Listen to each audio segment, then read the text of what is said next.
பாரதராஜா அவ்வளோ பெரிய உயரத்துக்கு வந்து அவர் எதை இழந்தார். அரசு உத்தியோகத்தை இழந்தார். அவர் வந்த காலகட்டத்திலலாம் 70-75 வயசுலையெல்லாம் ஒரு மலேரியா ஒரு மிகப்பெரிய ஒரு ஒரு வந்து பார்த்துருப்பீங்களா இளையராஜா சாருடைய வரலாறுலாம் பார்க்குற பொழுது எவ்வளோ பெரிய விஷயத்த அந்த காலத்துல அரசு உத்தியோகம் என்பது சாதாரண விஷயமா சார்.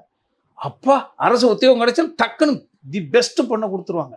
அப்பேற்பட்ட ஒரு ஜாப்பை ரிசைன்மெண்ட்டு, ஒரு பெட்ரோல் பங்கில் பெட்ரோல் போட்டு ஒரு புத்தநாகாலங்கிட்ட போய் வேலையை செஞ்சு போராடி ஒரு மனிதன் வந்து எந்த கிராமத்தானும் அப்படி ஒரு ரிஸ்க் எடுக்க மாட்டான். அப்படி எடுத்திருந்தாலும் இன்னைக்கு கருத்தமான ஒரு தாய் வந்து குறுக்க விழுந்து தடுத்திருந்தா ஒரு பாரதிராஜா கெடுத்திருக்க மாட்டார். அட பாவியே உன்னை கஷ்டப்பட்டு நான் படிக்க வச்சிடடா, இப்படி இப்படி வேலையும் கிடைச்சிச்சப்பா, சாகர வரைக்கும் ஒரு பிரச்சனை இல்லையப்பா, ரிட்டைர்மெண்ட் பிறகும் பென்ஷன் வருமேப்பா, காலகாலத்துக்கு அப்படி கம்முன்னு ஜாலியாக இருக்கலாமேப்பா, கருத்தம்மா அந்த தெய்வம் வந்து குறுக்கப்படுத்திருந்தா பாரதிராஜா மகானுவன் இங்கே கிடைச்சிருக்க மாட்டார். ரிஸ்க் எடுக்காத அவனுடைய வாழ்க்கை முட்டாளுக்கு சொந்தம்னு நான் அண்ணாந்து பார்ப்பேன். ஒவ்வொருத்தரையும் ஆச்சரியமாக பார்ப்பேன், அதிசயமாக பார்ப்பேன். அதனால தான் யாரையுமே குறை சொல்ல மாட்டேன். நானே ஒரு குறை